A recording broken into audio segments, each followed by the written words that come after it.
Ho, watch out everyone, doing a kind of a guerrilla live here right now. Yes, I know the trailer's been out for a couple hours, but I had stuff to do. So right here around lunchtime, gonna go ahead and do a quick reaction to the new Mandalorian and Grogu trailer. The film is due out May 22nd.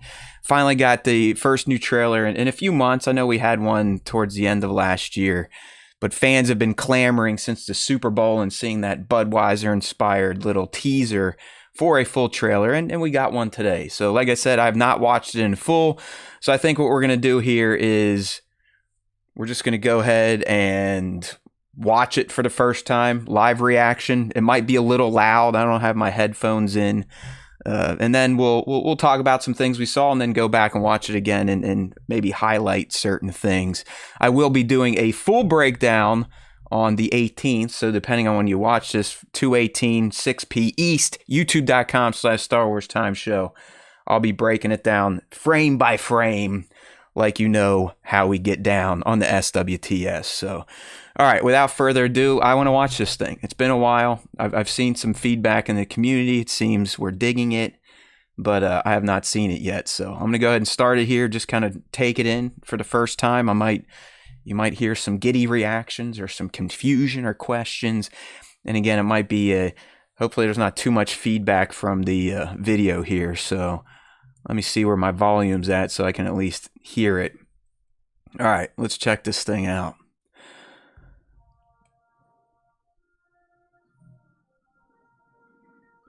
Hey, R2.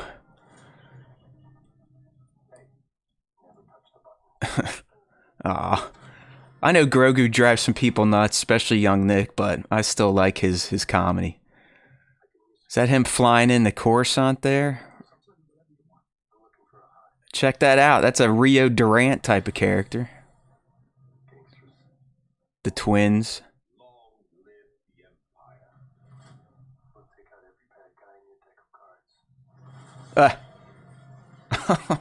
Sweet. Hey, U-Wing. Colonel Ward.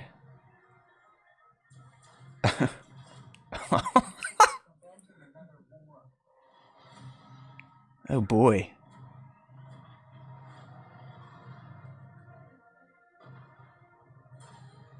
No, mask off.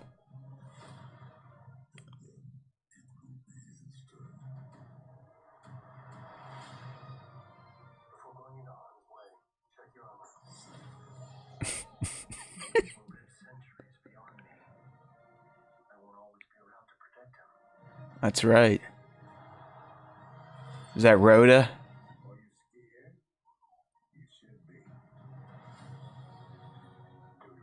The hell is that?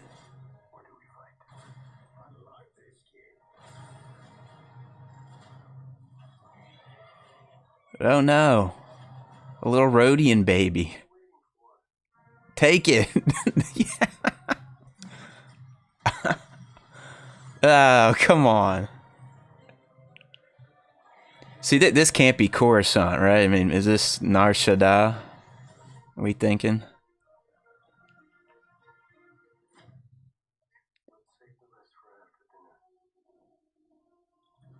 Yeah, of course, the food gags. I mean, it wouldn't be Mando and Grogu without food gags. So, listen, I mean, I think it's a fun trailer for sure. Fun, funny. I think there's going to be, plenty of humor kicking in here. So, but I don't know. Like, plot wise, it still seems pretty light. I mean, there was a post. Hey there, Commander Green, Sir Dork. Sir Dork getting a little choked up. Sure, I guess I do too. It's just seeing Din and Grogu together. It's hard not to smile. Hard not to think about, kind of what they've been through and the whole father-son bond. I mean, I get that for sure. We got Alexander Wilson saying this trailer is a lot better than the first trailer, but nothing they're showing me makes me really excited. Yeah, I don't know. Hey there, Commander. I don't know if I want to go that far, Alexander, but I know exactly what you're saying. Because just watching this first pass through, it really does seem like it's going to be just one big episode of The Mandalorian and Grogu, which could be great. But what sort of narrative meat is it going to add to this era of Star Wars?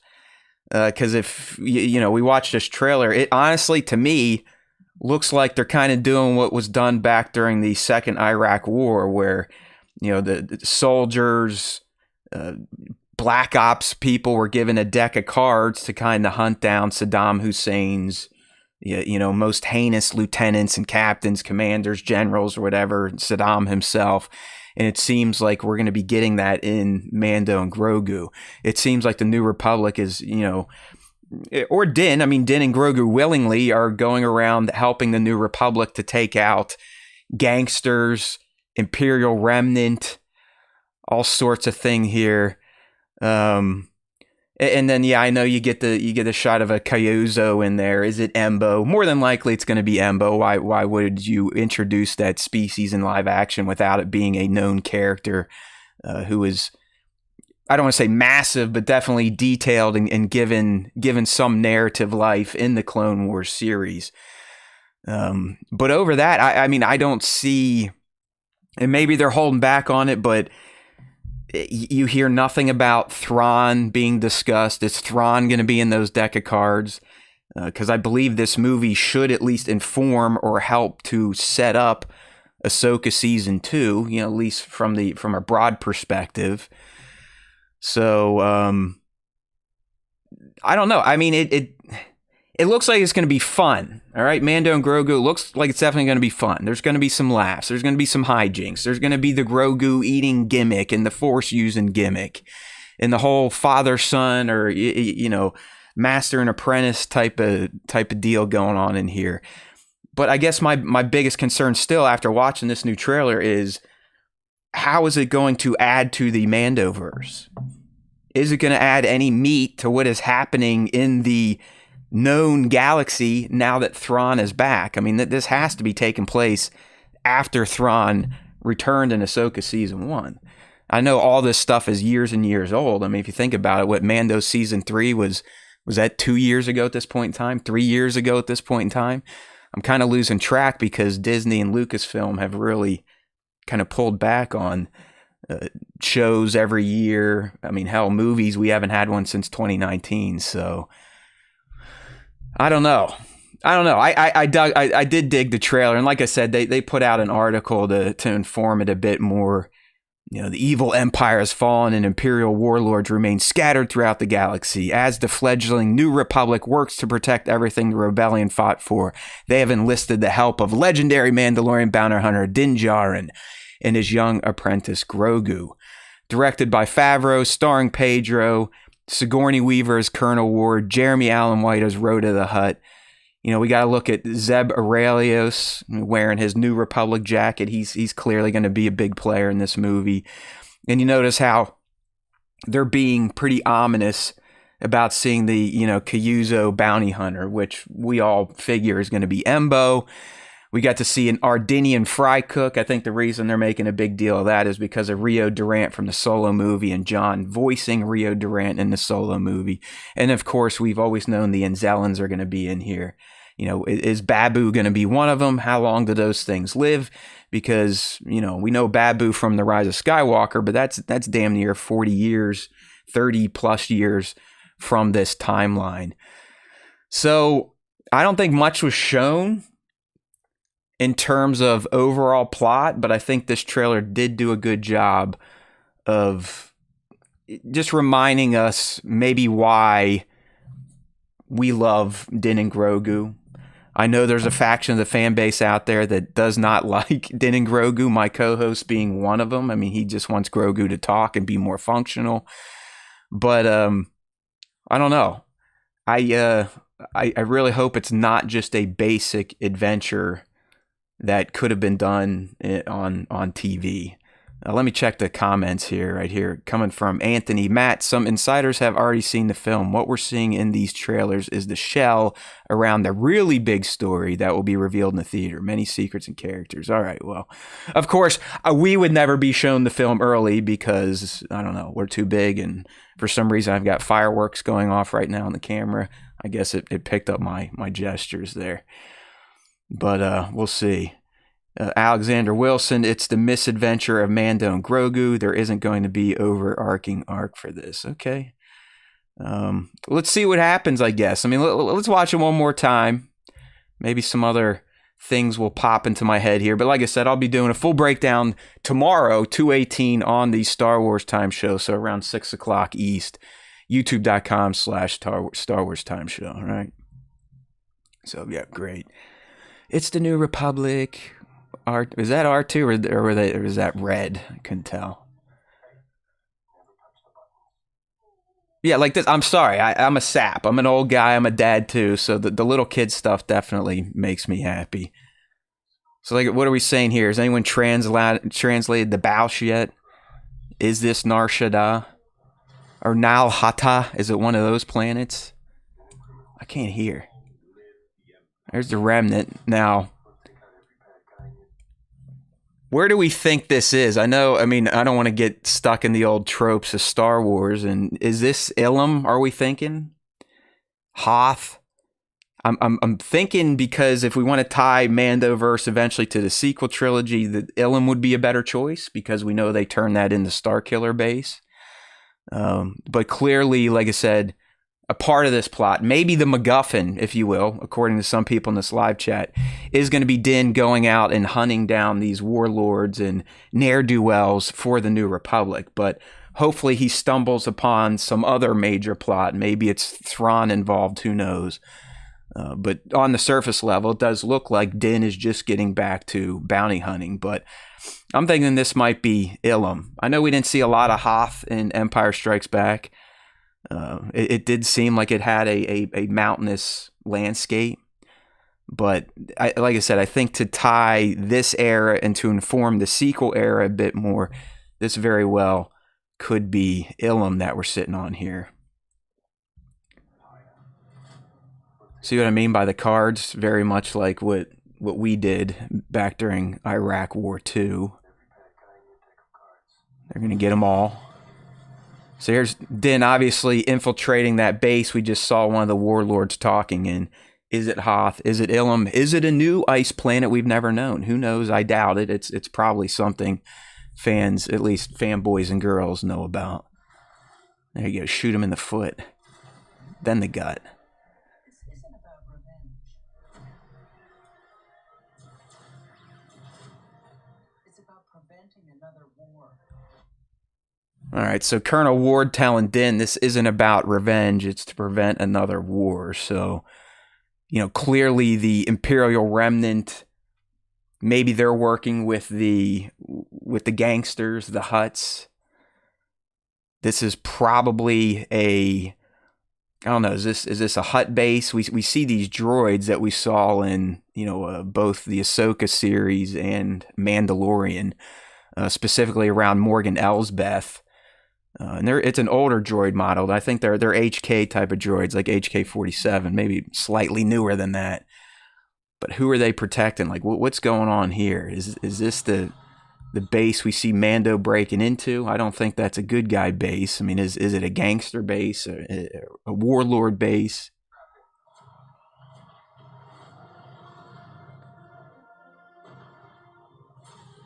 See, right here, he's clearly being captured by those robots. So wherever this is, Din is trying to infiltrate, and it looks like he gets caught. To me, this almost feels like their hut on Navarro. I mean, is Embo rolling right up to Din and Grogu's front door? I don't know. But him getting unmasked, that's pretty big. Doesn't really put up a fight, not that he could. He's being restrained, but he looks pretty beaten down right here. Like almost, I don't want to say given up, but he kind of looks like he's resigned to his situation.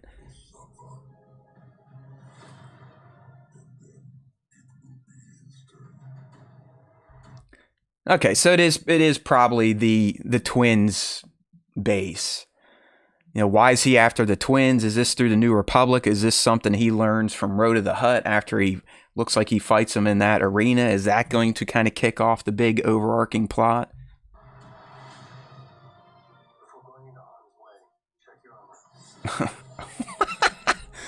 I'm sorry, I can't help it. I'm an idiot. I won't always be around to protect him. You know, who's Din saying that to? I think that's big. I won't always be around to protect him. He's going to be around for, hundreds of more years than me. Who's he talking to? Is it Luke? Is it someone else? Is it another Jedi? Is it someone in the New Republic? I don't know. I think that's something to kind of keep an eye on. That's got to be Rhoda, Jeremy Allen White, son of Jabba. Clearly, unlike his dad, he didn't just sit around and eat frogs all day. I mean, he's pretty jacked and seems to be some sort of gladiator. But like I said, why is Din here? Why does he want to talk to him? I don't think the New Republic's probably sending him here just to fight in the arena. That probably happens during the mission. He gets himself outed or he has to fight him to get the info. But to me, it feels like Rhoda is more going to be someone that provides Din information that might lead him down a different path. Here's the other thing. Like, when Din gets captured by the twins, it looks like Grogu is apparently going to be on his own. So who's he going to shack up with? Just the Anzellans? Can they fly starships? I don't know. And who's this thing he's talking to? This alien is not familiar looking. It's a big old sperm snake there. Is this, like, can we more or less think of this as, is this kind of like the twins' Rancor pit, if you will? You know how Jabba, people would come in, talk shit to him, he'd flush them down the pit. We got Din in here, no helmet, so this seems like maybe if he is captured by the twins, that they have something similar. They just have a big old sperm snake instead of a Rancor. Zeb. I like this kid. So look at Zeb and his leathers. It's almost like a Poe Dameron type of jacket that eventually makes it to Finn. But I do think Zeb, he's more or less going to be their handler from the New Republic. I could see Colonel Ward saying, "Hey Zeb, can you kind of keep an eye on these guys and see what they get into?" And maybe he's a bit reluctant, but after he gets to see Grogu's diet and force powers, it seems like he becomes quite a fan. There's our Dejoric peace members. This is probably after the battle arena scenes. You gotta like him commandeering himself a little whip there. Woo. I don't know. It is cool. It is cool seeing these two together again. As silly as it may be to a lot of people, man, I just love the bond between Din and Grogu. It's something else. All right, just one last. I'm just worried that if this fails, they'll take it as not wanting more Mandalorian stuff. But I don't think the Mandalorian is what's going to be people's main complaints in this movie. That's coming from Shoya Hasaruni. The problem is, how much are they going to cram into this movie? Hey there, Kramer. Some of the CGI looks wonky. Yeah, I mean, again, this is just a trailer that maybe they felt forced to put together after some pressure after the Super Bowl. So hopefully, final VFX and whatnot clock in a little more crisp looking than this. But it does, again, just feel like a made-for-TV type of movie look and feel. And I don't know. I do think the movie is going to generate some business week one. What we need to worry about or think about is what's the word of mouth going to be on Mando and Grogu after May 21, 22 when people start seeing it. Is it going to be enough to drive this close to 800, 900 million like the Skywalker saga films make, or will this do solo numbers? And as some of the people in the live stream have been hinting here, like if this movie bombs, it could lead to multiple things kind of falling out. It could be the end of Mandalorian stories.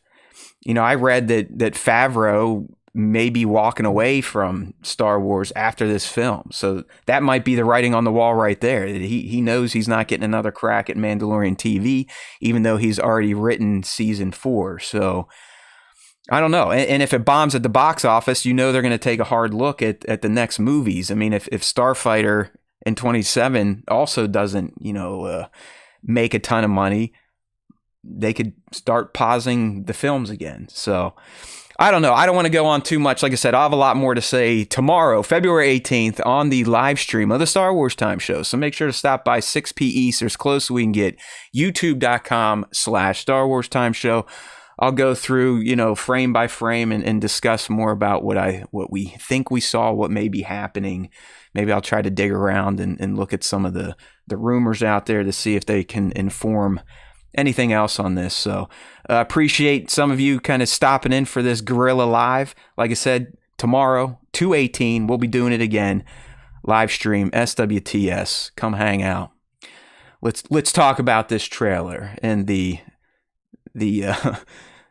at least the joyful bond between Din and Grogu. If anything, we're gonna get I think a good story between these two, a heartfelt story between master and apprentice. All right, everyone, it's been real. Keep on keeping on. There's always time for the Star Wars Time Show. To make sure to give us a sub, or if you want to, you can even consider becoming a channel member. All down below. You know what to do. Leave a like, leave a comment.